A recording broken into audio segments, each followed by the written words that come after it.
Hola, para los que no me conocen, yo soy Karin Pestano y los voy a estar acompañando en HTP 1, Historia de las Teorías Pedagógicas 1.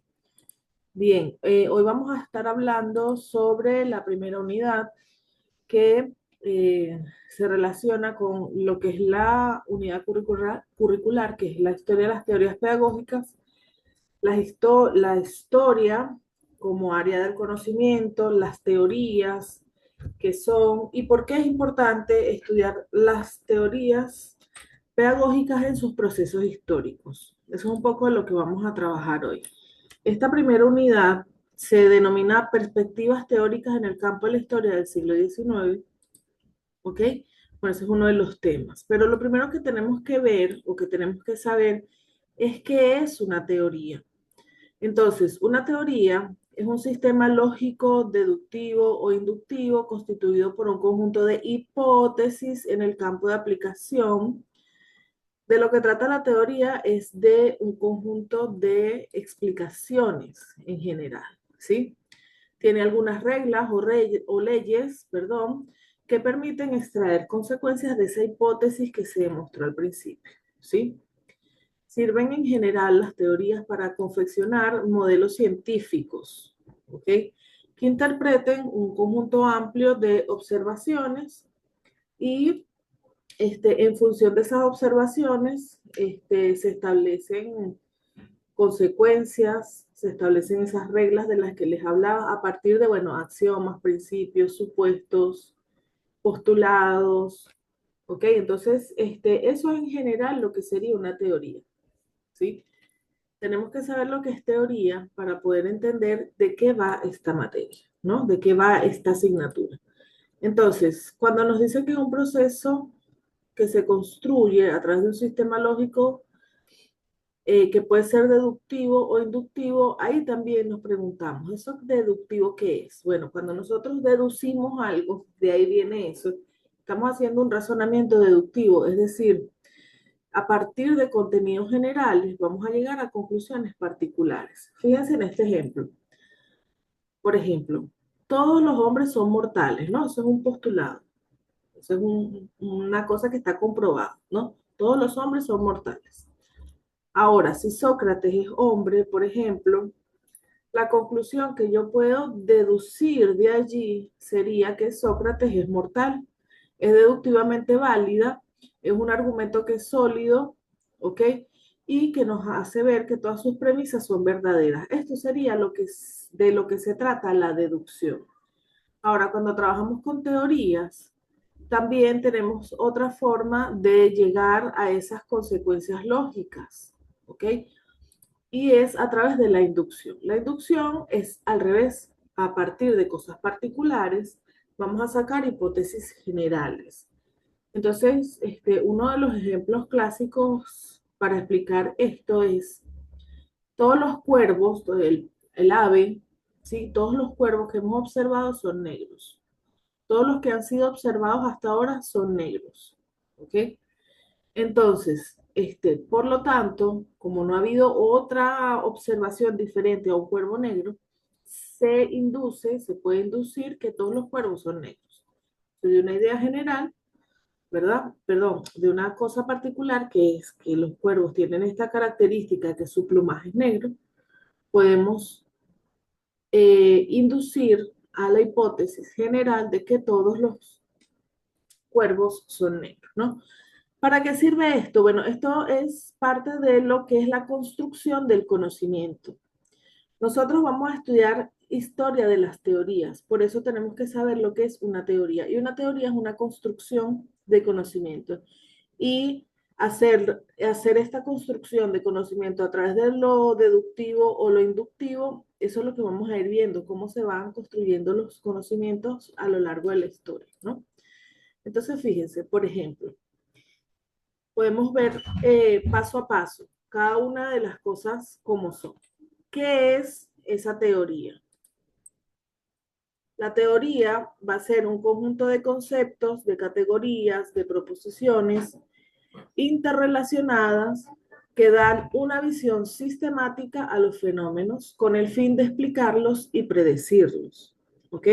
Entonces crea una teoría para poder explicar la realidad a partir de ciertos presupuestos. No quiere decir que la teoría sea una explicación absoluta, pero por ejemplo, nosotros lo vemos con la teoría de la relatividad del tiempo, que es una teoría física, ¿sí? El tiempo, según esta teoría, es relativo, va a cambiar su percepción dependiendo de la persona que la mire y desde el punto de vista que lo mire.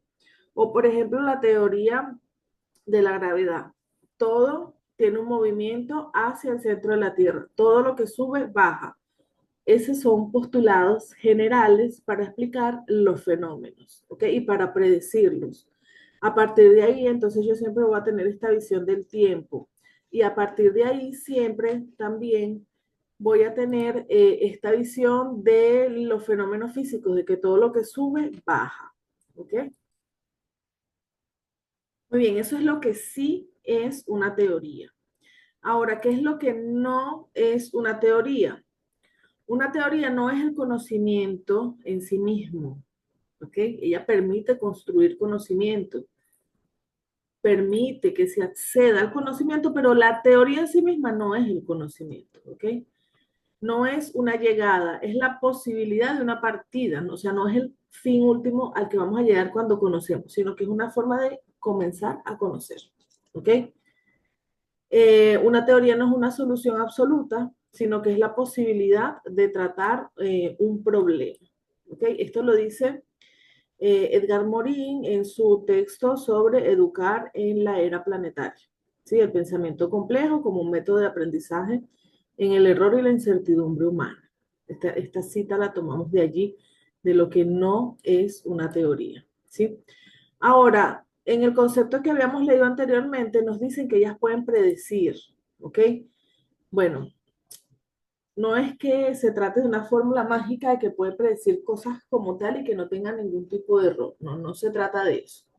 Las teorías en sí mismas o en forma de modelos científicos, que es cuando ya se establecen como estas leyes universales, permiten hacer predicciones e inferencias sobre el sistema real al cual se aplica la teoría. Entonces, una vez que están establecidos sus postulados y que ya funcionan como tal, nosotros podemos deducir, ah, bueno, si todo lo que sube baja, ese es un postulado general en una teoría, ¿sí? ¿Ok?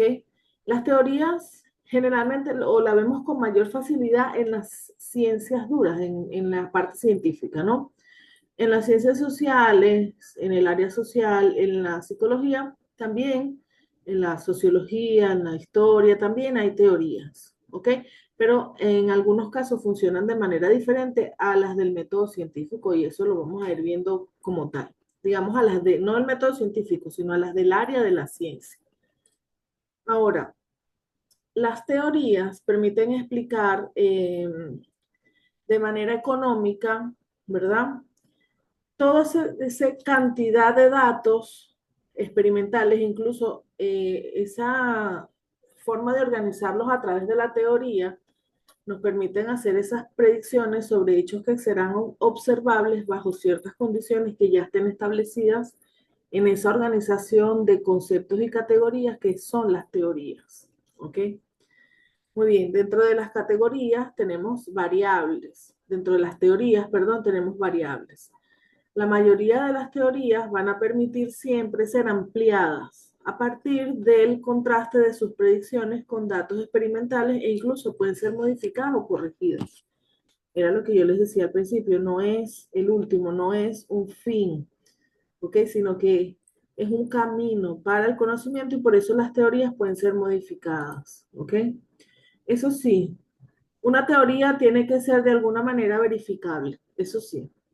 Por ejemplo, uno puede teorizar que una manzana caerá cuando se le suelta y entonces soltar una manzana para ver qué pasa. Muchos científicos argumentan que las creencias religiosas no son verificables y por lo tanto no son teorías sino materia de fe. ¿Por qué? Porque no puedo comprobar a través de medios físicos y de algunas leyes establecidas por algunas teorías que eso existe. ¿Ok? Por eso es que les decía que es un poco complejo en el área también de sociales, en el área de la filosofía, el tema de aplicar las teorías como tales. ¿Por qué? Por esto mismo, hay cosas que tienen que ver con creencias contradicciones dentro de las sociedades, dentro de las dinámicas sociales que no pueden ser comprobadas fácticamente y entonces por eso no entrarían dentro de lo que estrictamente es una teoría. ¿Ok? Sin embargo, todos estos términos los vamos a ir discutiendo. Ahora, dentro de las teorías, fíjense que esto está en dos colores diferentes. Hay categorías y hay conceptos. ¿Ok? Las categorías son puntos conceptuales de partida para organizar el discurso teórico particular. Son las expresiones abstractas muy generales. La categoría de una teoría tomada en conjunto sirve como discriminantes para delimitar su dominio. ¿Sí? Es decir, cada teoría tiene sus categorías propias. ¿Ok? Por ejemplo, en la teoría de la larga duración o la teoría estructural de la historia de Fernand Braudel, que es un historiador que trabaja con distintas escalas temporales para explicar la historia, hay categorías como por ejemplo larga duración, coyuntura, que son parte exclusivamente de esa teoría. Es decir, yo puedo escuchar estos términos en otros ámbitos y en otros contextos y significarán lo que significan en esos contextos. Pero cuando estamos hablando de historia, al hablar de larga duración, mediana duración, corta duración o coyuntura, estamos refiriéndonos a lo que teorizó Fernand Braudel. ¿Sí? Por ejemplo, por ponerles otro ejemplo para no ponerles un ejemplo científico o físico, mejor dicho, como el de la gravedad o como el del tiempo. ¿Ok? Y dentro de las teorías también vamos a tener conceptos que las identifican. Nosotros vamos a saber cuando se está hablando desde una teoría o desde otra teoría también por los conceptos que caracterizan o que son parte de esa teoría.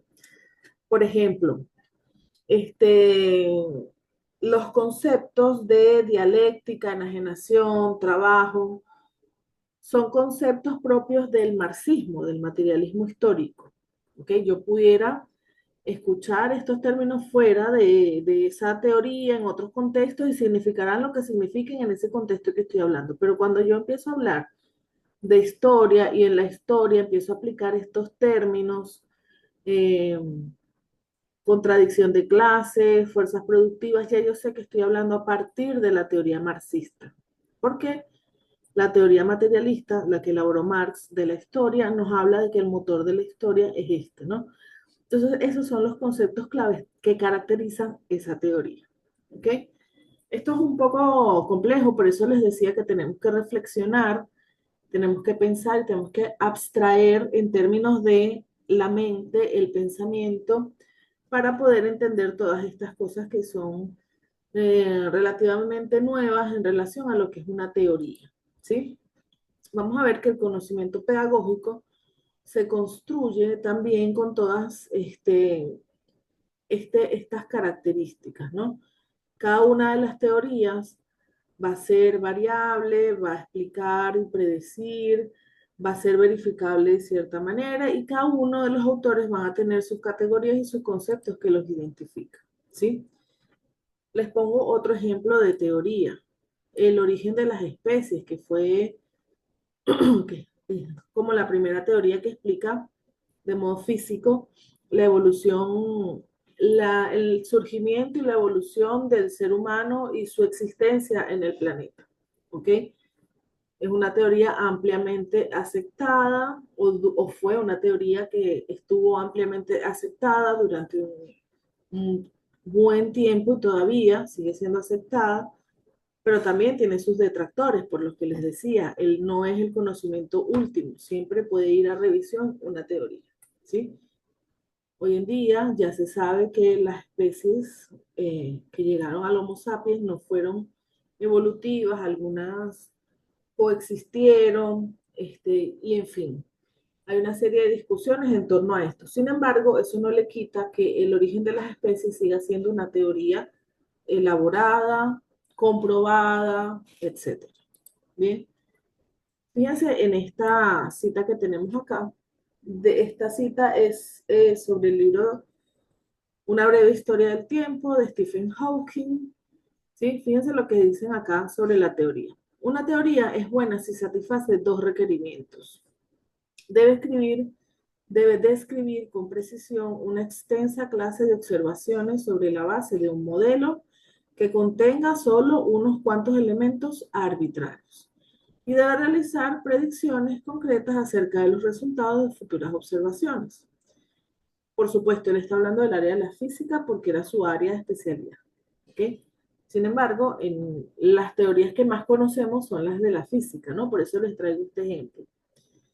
Cualquier teoría física es siempre provisional, en el sentido de que es solo una hipótesis, nunca puede ser probada. No importa cuántas veces los resultados y los experimentos concuerden con alguna teoría, nunca se puede estar seguro de que la última vez el resultado no la contradirá.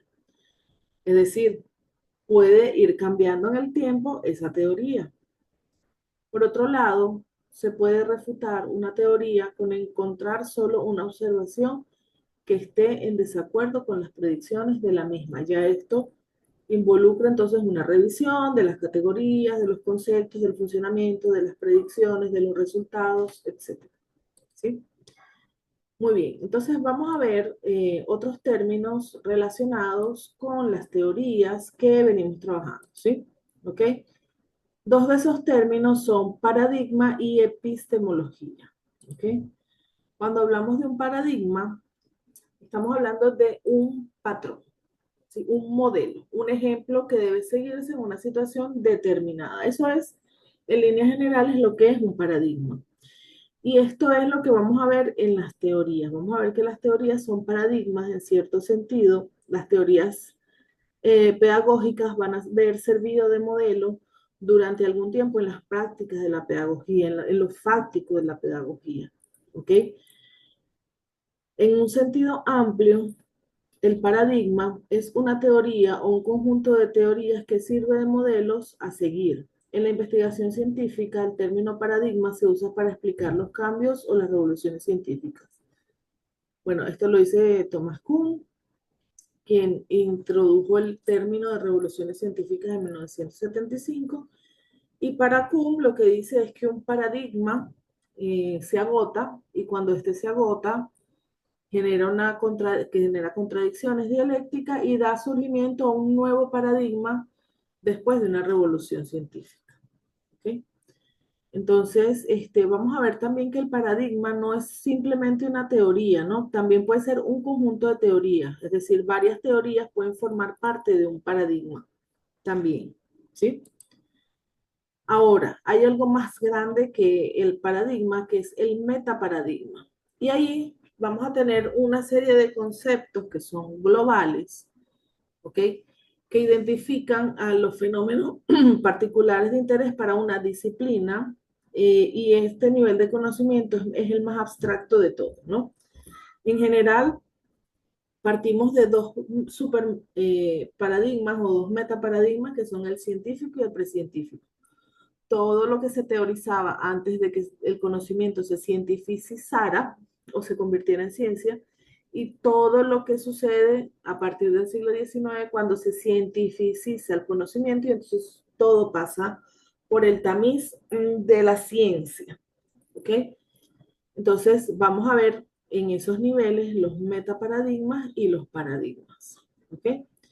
Ahora, en relación a la epistemología, vamos a recordar algo que yo les decía, y es que logía significa ciencia o estudio de. Y episteme, en este caso, que es la raíz, esto es lo etimológico de esta palabra.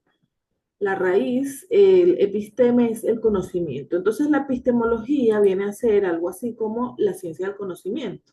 ¿Ok? La epistemología es una rama de la filosofía que estudia el conocimiento científico.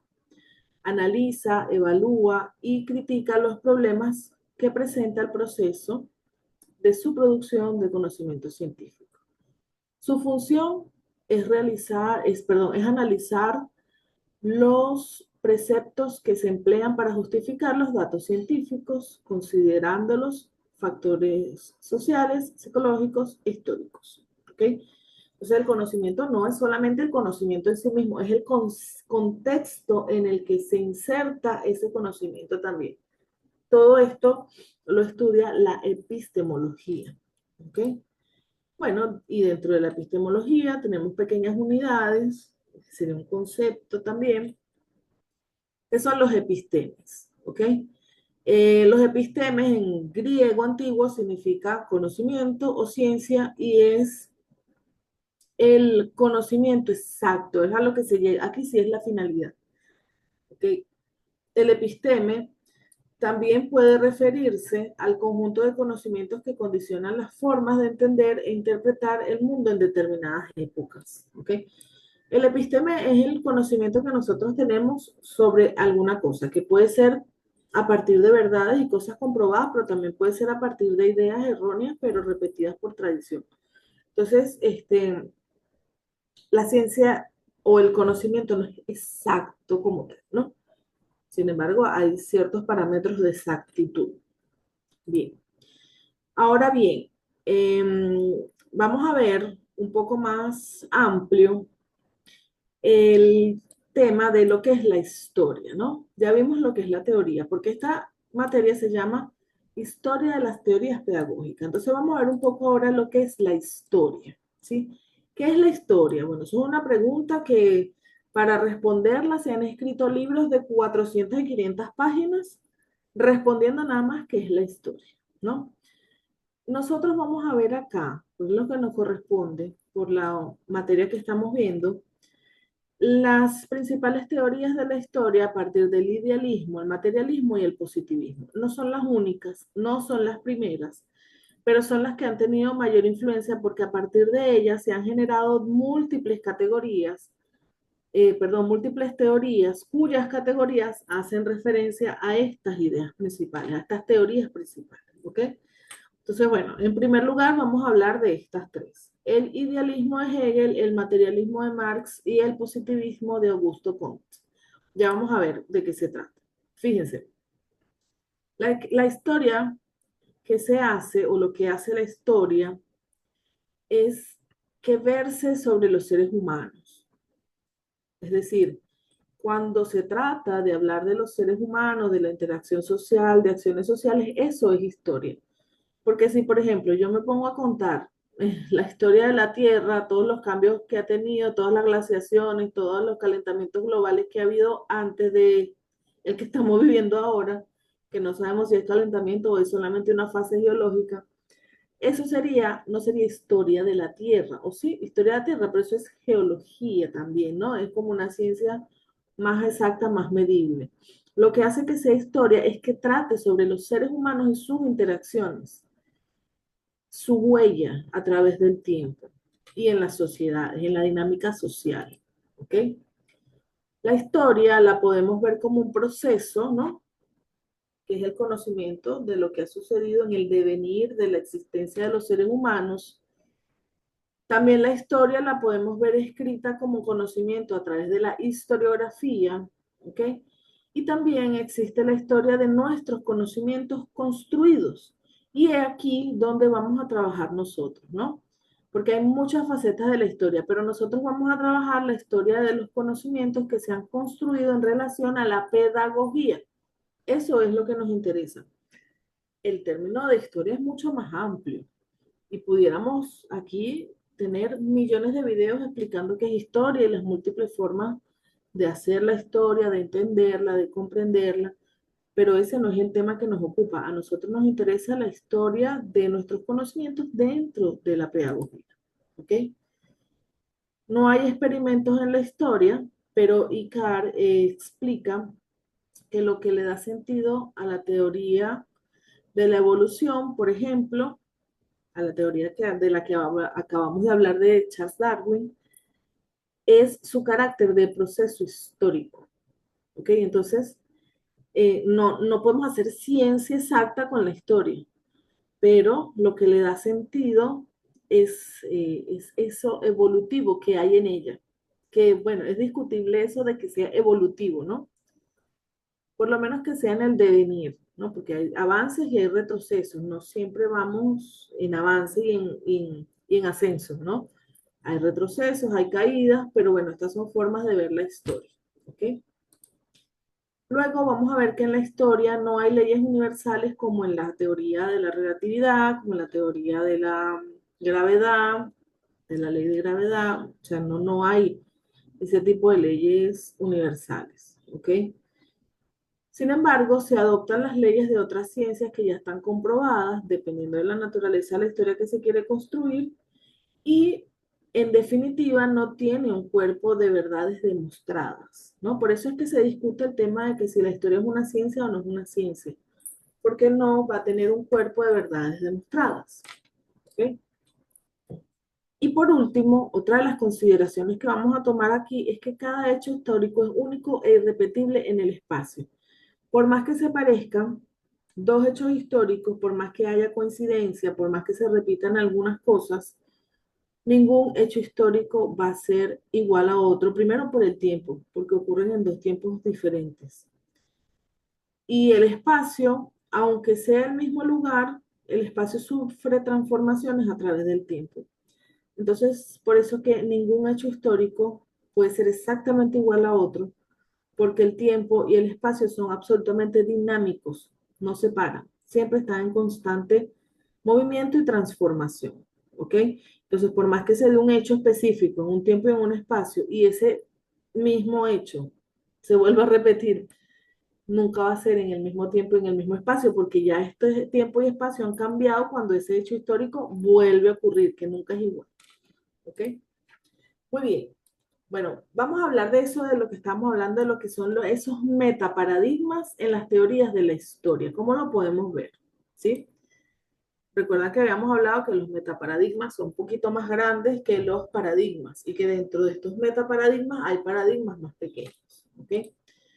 Entonces, vamos a tener, por ejemplo, en teorías de la, perdón, historia de las teorías pedagógicas, vamos a tomar esta periodización.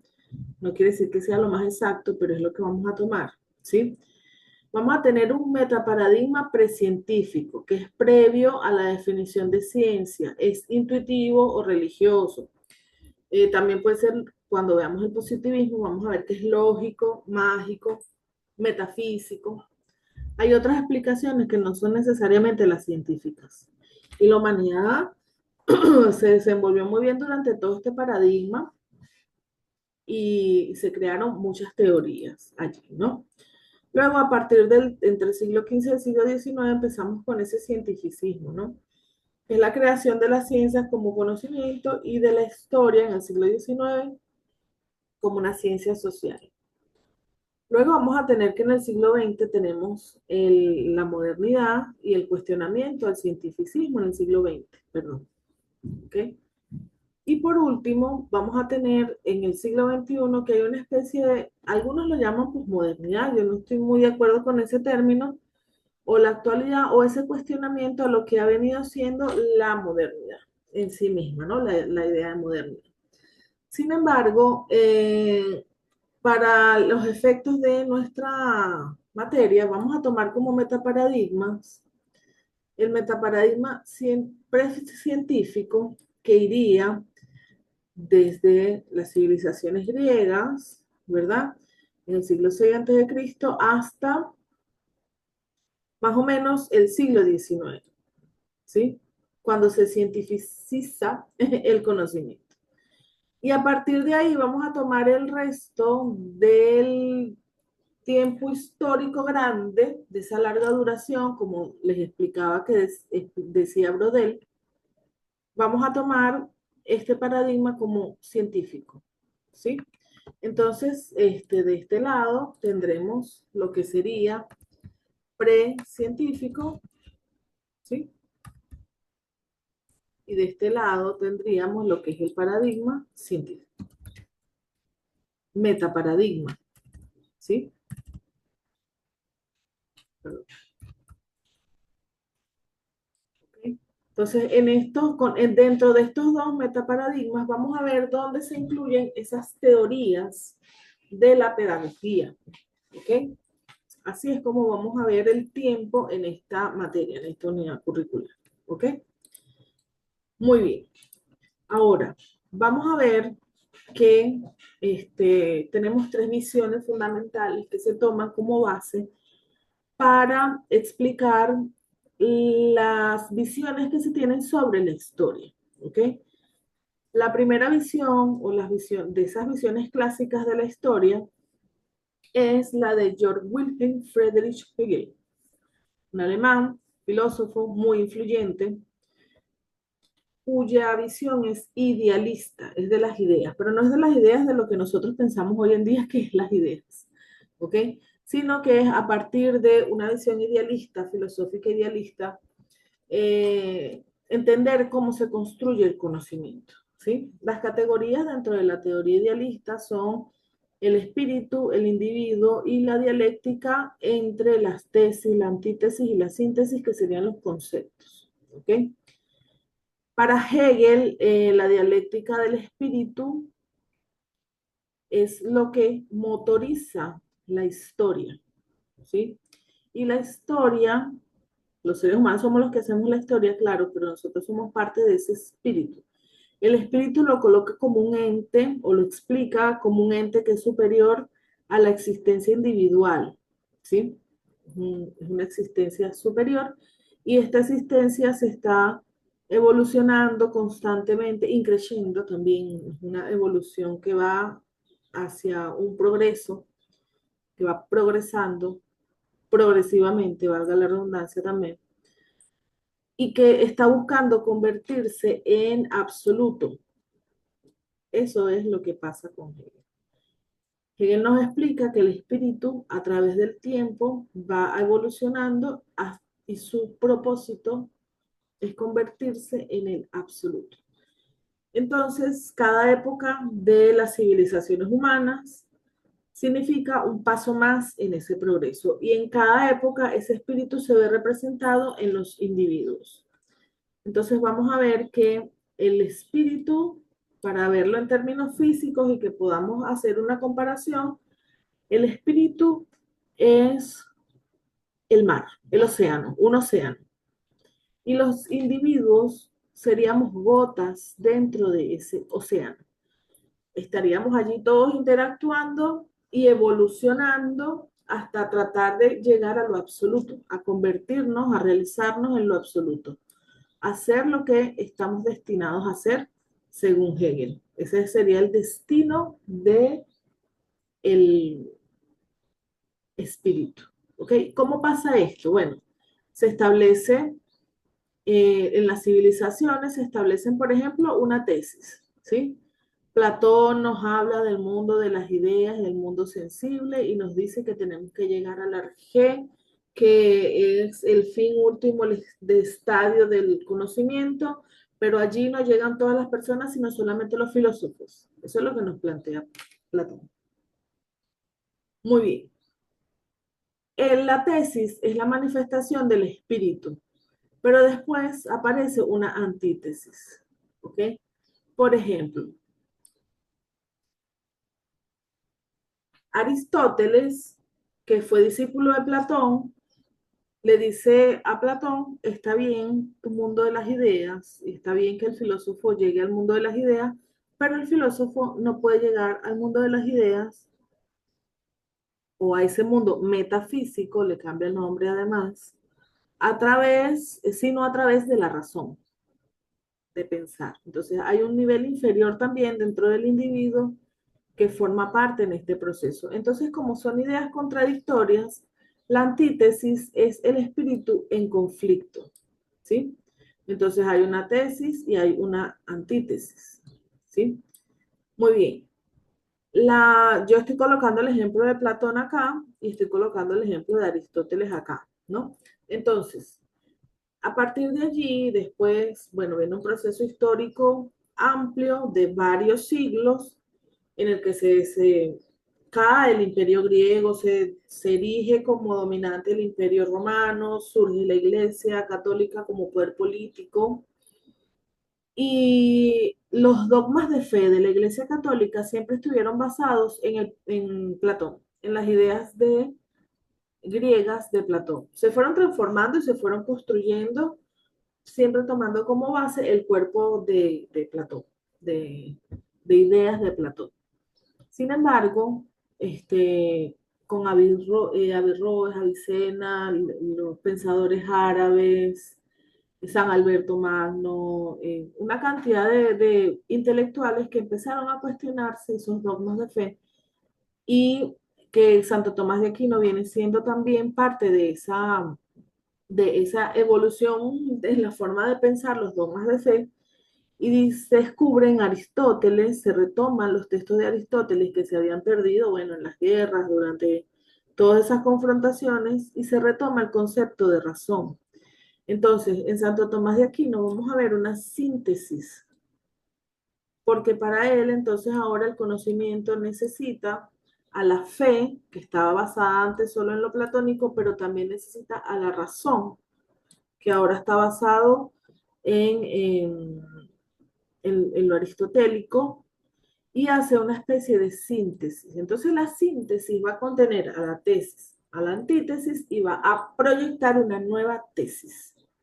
Entonces Hegel, volviendo con Hegel, nos dice que este es el proceso de la humanidad y que cada civilización va evolucionando de esta manera. Primero una tesis, después una antítesis, después una síntesis que involucra a las dos anteriores. Una tesis que es el espíritu manifestándose, es una antítesis que es el espíritu en conflicto y una síntesis que es el espíritu en armonía para formar una nueva tesis. Y que así vamos evolucionando y que el propósito final de la humanidad va a ser la concreción del absoluto.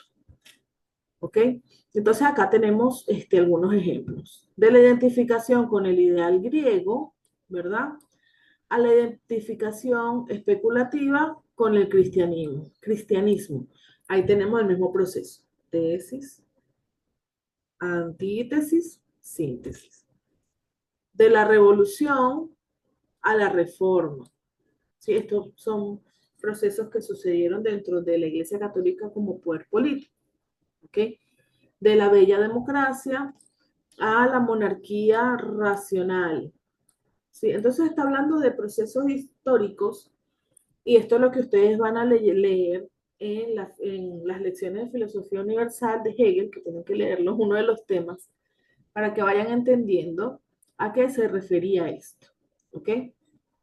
Otra de las visiones que vamos a tomar es la visión materialista de la historia, que fue impulsada por Karl Marx, también alemán, y para Marx, el motor de la historia ya no es el espíritu, ya no son estas abstracciones filosóficas, sino que para Marx son las condiciones materiales de vida de los individuos, de los seres humanos, los que movilizan la historia y los que han hecho que la historia cambie y que las civilizaciones vayan pasando de un estado a otro. Entonces vamos a tener que ahí tenemos categorías como las relaciones sociales de producción, las relaciones sociales, las relaciones de producción, clase, ¿sí? Y vamos a tener conceptos como trabajo, hombre, la dialéctica, ¿ok? La dialéctica de Hegel no es igual a la dialéctica de Marx, perdón.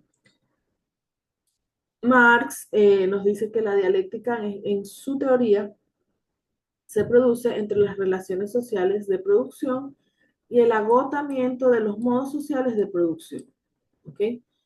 Marx nos dice que existen los modos de producción. Un modo de producción sería un estado como la tesis de Hegel, ¿no? Un estado de la civilización humana que tiene unas dinámicas, un funcionamiento. Dentro de esas dinámicas hay unas relaciones sociales de producción, hay unas fuerzas productivas, etcétera.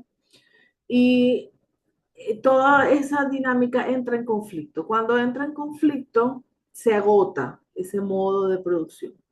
¿Ok? Y a partir de esa dialéctica entre las clases, que son los grupos sociales, no es tan simple así como lo estoy diciendo, no, es mucho más largo. Ustedes van a leer el prólogo a la contribución de la economía política, donde esto se explica un poco mejor y con más detalle. Acá no tenemos el tiempo de explicarlo todo, sin embargo, lo voy a hacer muy rapidito. Cuando se agota ese modo de producción, a partir de sus mismas contradicciones, en su seno ya están las posibilidades para resolver que se pueda crear otro modo de producción nuevo. ¿sí? Y así va evolucionando la sociedad.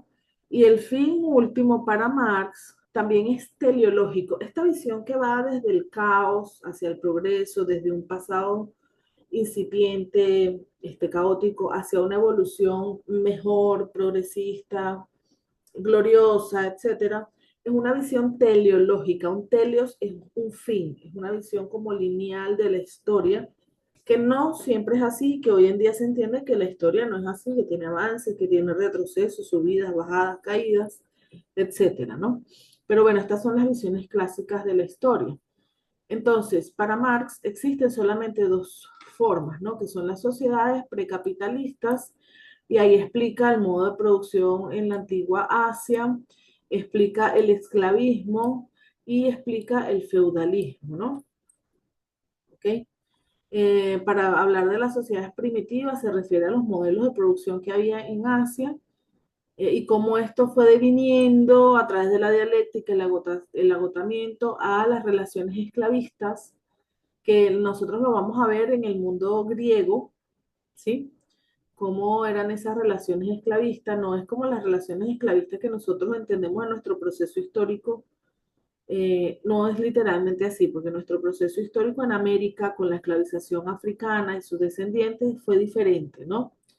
En este momento vamos a hablar del esclavismo, como por ejemplo los esclavos de guerra, y personas que definitivamente entraban en ese estatus social, eh, por la dinámica de las relaciones de clase, ¿no? Es un tema también de adquisición material y de posesiones. Entonces, eso lo vamos a ver cuando veamos Grecia.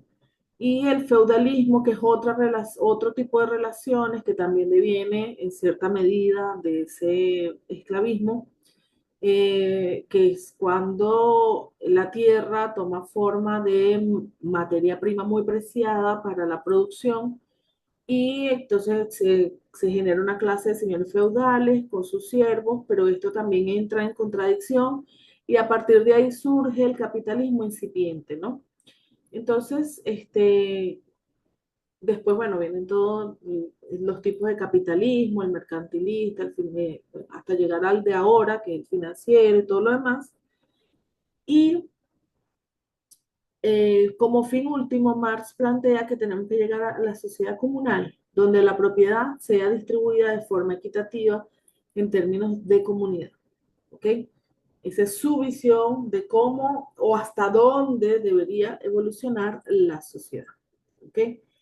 Y el último autor que vamos a trabajar, como, digamos, fuente en estas formas de ver la historia, es Augusto Comte, que nos habla del cientificismo como la única forma de movilizar la historia. Es decir, para Comte, la sociedad debería ser explicada a través de leyes universales, es decir, de cientificizar las explicaciones en torno al funcionamiento social y a todo lo demás. Por eso estoy hablando del funcionamiento social, porque hablamos de la historia. Pero para Comte en realidad había que cientificizar todo. Aquí es cuando se crean las leyes, las ciencias como tal, ¿no? Y se caracterizan además por estado, ¿no? Primero son las leyes, perdón, lo primero son las ciencias puras, ¿no?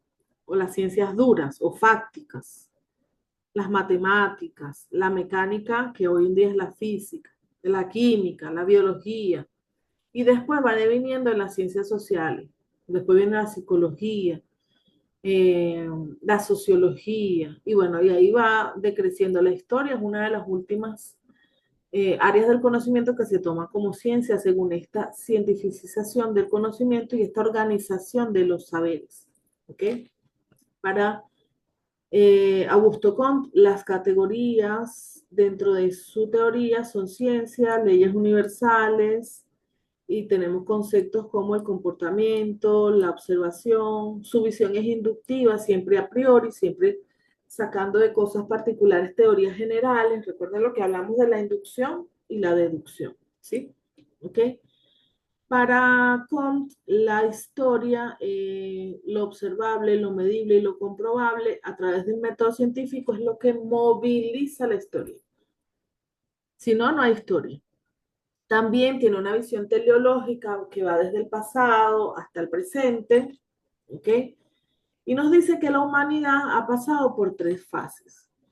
Por una fase teológico-mágica, que es estas civilizaciones o estas sociedades en las que se creía en dioses, en las religiones, en cosas que no son comprobadas científicamente.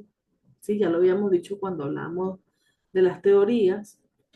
Eh, Después de esa etapa prelógica, el ser humano, las sociedades han pasado a un estado o a una fase metafísica o teológica, que es cuando se genera la filosofía, cuando los griegos empiezan a pensar y a construir conocimiento en torno a la realidad, y teológico cuando la iglesia se instaura como poder, no solamente político, económico, sino como autoridad en la creación de conocimiento. ¿Ok? Y para Comte, lo ideal es llegar al estado positivo o a la fase científica donde todo se compruebe a través del método científico, que sería en el siglo XIX, que es el tiempo histórico en el que viven y coexisten estos tres autores, ¿no? Entonces, esta fase positiva de las civilizaciones, de las sociedades, consiste en cientificizar todo para sacarlos del estado negativo de oscuridad del que venía la humanidad por esa herencia teológica, mágica, metafísica, ¿ok? Por esas herencias de cosas que no eran comprobadas científicamente, ¿ok? Esto es lo que nos va a corresponder ver y leer acá. Ustedes van a leer el método, perdón, el discurso del espíritu positivo de Auguste Comte para entender mejor esta visión que tenía sobre la historia. ¿Ok? Muy bien.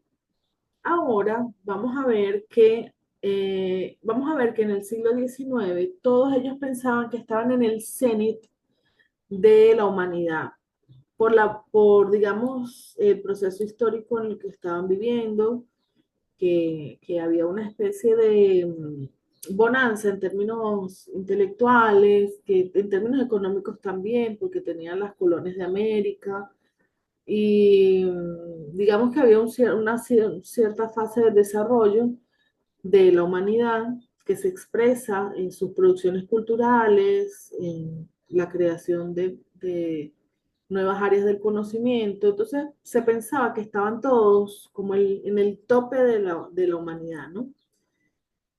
Por el contexto en el que se vivía en Europa en ese momento. Por eso es que cada uno de ellos piensa que su teoría sirve para explicar absolutamente la realidad. ¿Sí? ¿Ok? Muy bien. Otra de las cosas que nosotros tenemos que ver cuando vemos historia es, por ejemplo, las periodizaciones, ¿no? Nosotros en el colegio aprendimos que había una división clásica de la historia en edad antigua, edad media, edad moderna, edad contemporánea, ¿ok? Bueno, quien creó esto fue un intelectual, ¿sí? Christoph Martin Keller, que en realidad cuando crea esta periodización se conoce como Christoph Cellarius, es la periodización de Cellarius.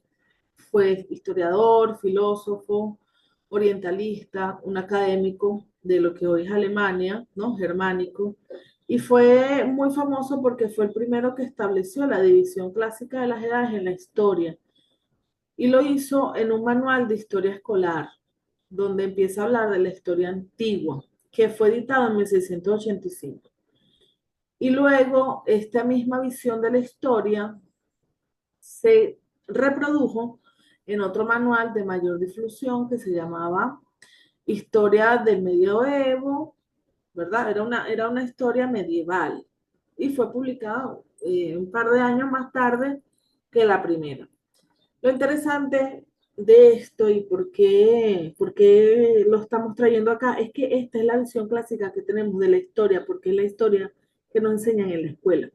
Todavía, hoy en día, 400 años después de todo esto, se sigue manteniendo esta visión clásica de la historia en la escuela. Se sigue haciendo referencia a ella. ¿Ok? Entonces, la historia contemporánea, ¿verdad? Puede referirse a la historia que sucedió de aquí a unos 80 años atrás. ¿Ok? Todo lo que esté antes de eso no es historia contemporánea, es eh, otra historia. ¿Sí? O sea, es decir, lo que quiero decir es que esta historia va pasando el tiempo y va cambiando también la periodización, ¿sí? Es un poco para los que me estaban preguntando por qué esa periodización de la historia no se usa en la universidad. Bueno, no se utiliza por esto, porque esto fue hecho para la escuela, ¿sí? Entonces no es esta la periodización universal de historia universal que ustedes conocen, la que vamos a utilizar en nuestra clase, ¿vale? Porque esto tuvo un propósito. Y ustedes saben que la historia en el colegio tiene otro propósito diferente que tiene que ver con la identidad nacional, con la construcción de valores para los ciudadanos que viven en sociedad y no es la misma función que tiene para nosotros la historia acá. Nosotros vamos a estudiar es la historia de las teorías pedagógicas. ¿Ok? Muy bien. Ahora, dentro de cada uno de los autores, nosotros vamos a estudiar ciertos momentos de análisis histórico pedagógico para poder ver dentro de esos autores cuáles son esos ítems que me permiten a mí describir su visión de la pedagogía, cómo entendían la pedagogía en su época. ¿Ok? Bueno, ¿cuáles son estos momentos de análisis histórico pedagógico? El primer momento. Vamos a ver en el primer momento las dimensiones filosóficas, políticas, religiosas, científicas y otros modos de expresarse del pensamiento de cada una de las épocas en las que se crearon esas teorías de la pedagogía. ¿Cómo lo vamos a hacer? Bueno, vamos a leer fuentes secundarias, las lecturas contenidas en el material instruccional, que es lo que yo he compartido con ustedes, los textos de historia que incorporen disertaciones sobre cada una de las dimensiones de la realidad sociohistórica de esta teoría que estemos estudiando específicamente, ¿sí? Y vamos a contextualizar el marco en el cual se produce esa reflexión, ¿sí? Eso es lo que vamos a hacer en un primer momento, por eso estudiamos historia, ¿sí? Por eso tenemos que tener muy claro el concepto de historia y cómo la historia se construye desde cada uno de los presentes desde donde se construyó, ¿no? Desde donde se vio, ¿sí? El segundo momento va a tratar propiamente del autor de su teoría pedagógica o de su reflexión en el contexto de análisis. Vamos a revisar su biografía de cada uno de los autores, las relaciones más emblemáticas de su contexto histórico, con quién se relacionaron y por qué tuvieron el nivel de influencia que tuvieron, ¿sí? Por ejemplo, Aristóteles fue protegido de Alejandro Magno, ¿okay? Del emperador griego. Entonces, esto le da unas condiciones para crear conocimiento y para tener influencia que no tuvieron otros pensadores, por ejemplo, ¿sí? Entonces, vamos a revisar esas biografías, esas relaciones y revisar, pues, el autor y su obra en general, ¿sí? Y en un tercer momento, vamos a analizar las, los ítems pertinentes a la realidad concreta, ¿sí? De ese análisis. Y aquí sí lo vamos a hacer en las fuentes primarias. ¿Qué quiere decir fuentes primarias? Ya no van a ser libros escritos o ideas sobre tal autor, sino que vamos a leer lo que ellos escribieron, lo que ellos hicieron.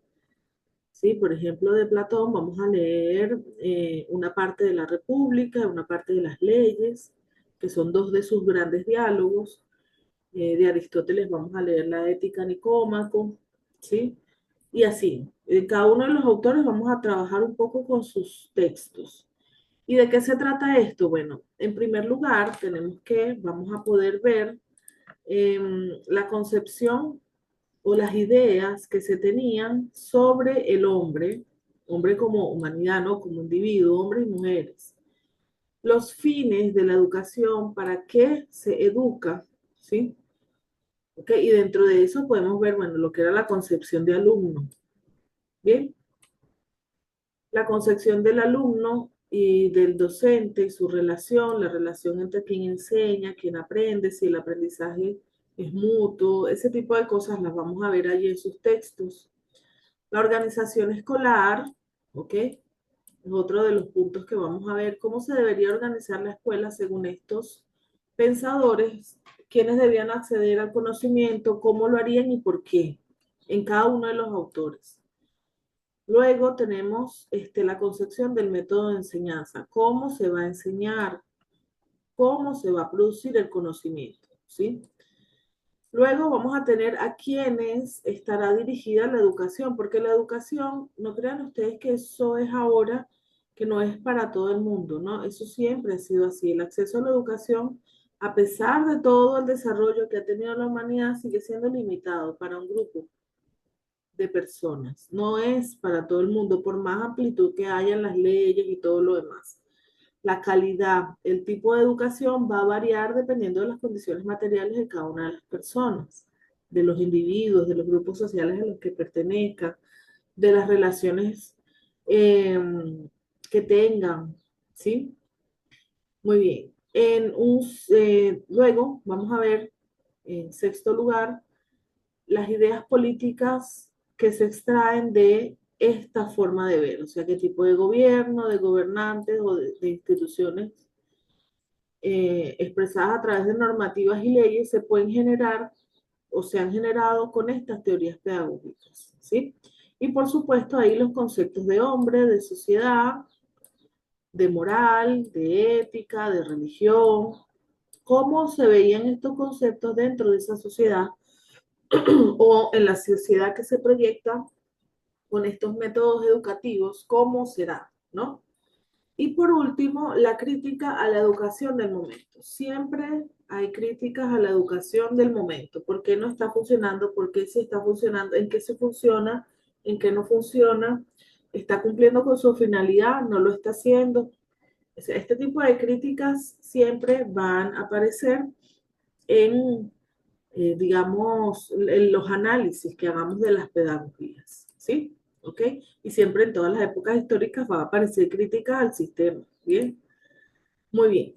Ahora bien, luego que hacemos todo esto, nosotros tenemos que cuestionarnos, ya vimos cómo opera, ¿no? En general, y qué es la historia, y por qué tenemos, qué es una teoría, y por qué tenemos que estudiar las teorías. Ahora, ¿por qué es importante estudiar la historia de las teorías pedagógicas?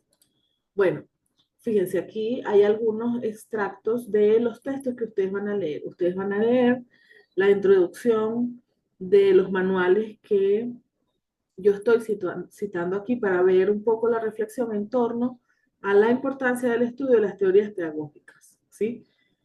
Voy a leer este texto, pero después ustedes tienen que leer el texto completo, ¿ok? Es muy importante percatarse de que resulta imposible enseñar, en términos de educar, de formar, independientemente de la teoría. Incluso el hábito de no pensar lleva implícita una base teórica. Es decir, ay, no, yo voy a enseñar y ya está. No, no, no, eso también es una decisión y eso también tiene una base teórica, el no reflexionar, el no pensar, ¿sí? Que cada uno de nosotros opera de acuerdo a ciertos criterios y presupuestos y creencias, independientemente de los numerosos que seamos los que las ignoremos. La tarea de este campo crítico con respecto al rápido cambio social, intelectual y tecnológico es percatarse de las bases sobre las que procedemos, ¿sí? Hacer que nuestro pensamiento educativo sea tan explícito como pueda y expandirlo hacia un diálogo social más amplio. Es decir, siempre tenemos que pensar qué estamos enseñando y por qué. ¿Cuál es la razón? ¿Funciona para algo? Incluso cuando tomamos la decisión de no pensar en eso, estamos pensando en estos términos de la teoría pedagógica. ¿Por qué? Porque nosotros operamos bajo ciertos presupuestos y ciertas creencias. En última instancia, nosotros nos vamos a cuestionar a nosotros mismos acá y vamos a filosofar en torno a nuestra práctica pedagógica. ¿Ok? Muy bien. Otra cita de Bowen y Hobson, pero en la siguiente página, fíjense lo que nos dice.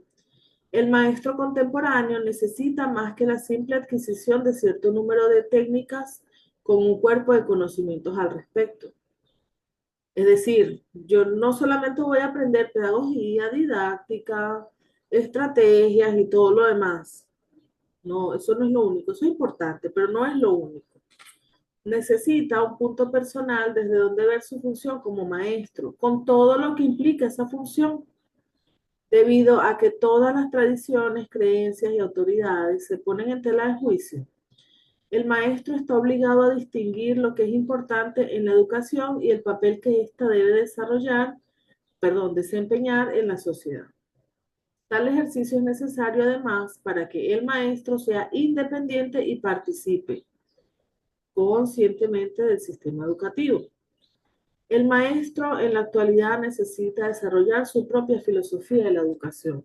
Ustedes tienen que pensar en torno a la importancia de lo que están haciendo y si esto de verdad está cumpliendo con su función a través de ustedes y de su práctica personal y particular de lo que es la pedagogía. ¿Sí? ¿Sí? Muy bien, este es otro de los manuales con los que vamos a trabajar, el de Abagnano y Visalbergi. También van a leer la introducción, el prólogo de este texto. Fíjense, esta es una cita de allí, de la página 15, que dice: las ciencias pedagógicas no podrían ser útiles si ignorasen la finalidad, los ideales educativos a que deben contribuir. Sin embargo, precisamente a la pedagogía compete la tarea de coordinar las contribuciones de las diversas ciencias auxiliares y técnicas didácticas y de impedir que se caigan recetas fijas y evitar que se cristalicen los métodos y valores. Es decir, por más que duremos muchos años enseñando quizás a veces lo mismo, probablemente en unos 4 o 5 años nuestro pensamiento haya cambiado, hayamos adquirido mayor formación, etcétera, y no vamos a ver las cosas igual que lo hacíamos en el primer año que estamos enseñando. Entonces, no hay recetas fijas en la educación y en la pedagogía, no hay respuestas absolutas y tenemos que evitar que eso exista. Tenemos que tratar de siempre contribuir, ¿verdad?, en la finalidad de lo que es la educación y de mejorarla en cierto sentido. ¿Ok? Vamos a ver otra cita en una página más adelante, en la página 16. Los problemas de la pedagogía son aún hoy sustancialmente los mismos que ofrecieron a la reflexión consciente de mucho antes que las disciplinas y técnicas precitadas constituyeran y consiguieran una cierta autonomía. Esta es la razón por la que se estudia la historia de la filosofía y de la pedagogía. No se trata de una pura curiosidad arqueológica, sino de una necesaria iluminación de los problemas actuales y mediante el estudio de sus orígenes y de las soluciones ensayadas en el curso de los siglos. Es decir, esto no lo vamos a estudiar por hacer un mero ejercicio intelectual o por hacer alguna reflexión sobre el... No, no, no. No es por eso que se estudia, sino porque los problemas de la pedagogía que se plantearon antes aún se siguen planteando, solo que en cada época se le han dado respuestas diferentes apropiadas a cada una de esas épocas. Entonces nosotros vamos a ver cuáles de esas propuestas, de esas respuestas han tenido alguna influencia a lo largo del tiempo en el futuro, cuáles sí han funcionado, cuáles no, y cuáles han sido las consecuencias en sus tiempos históricos, ¿no? Y esto es para pensar un poco y cuestionarnos nosotros mismos en nuestra misma práctica profesional. ¿Ok? Bueno, con esto terminamos esta explicación de la primera unidad de Historia de las Teorías Pedagógicas 1. ¿Ok?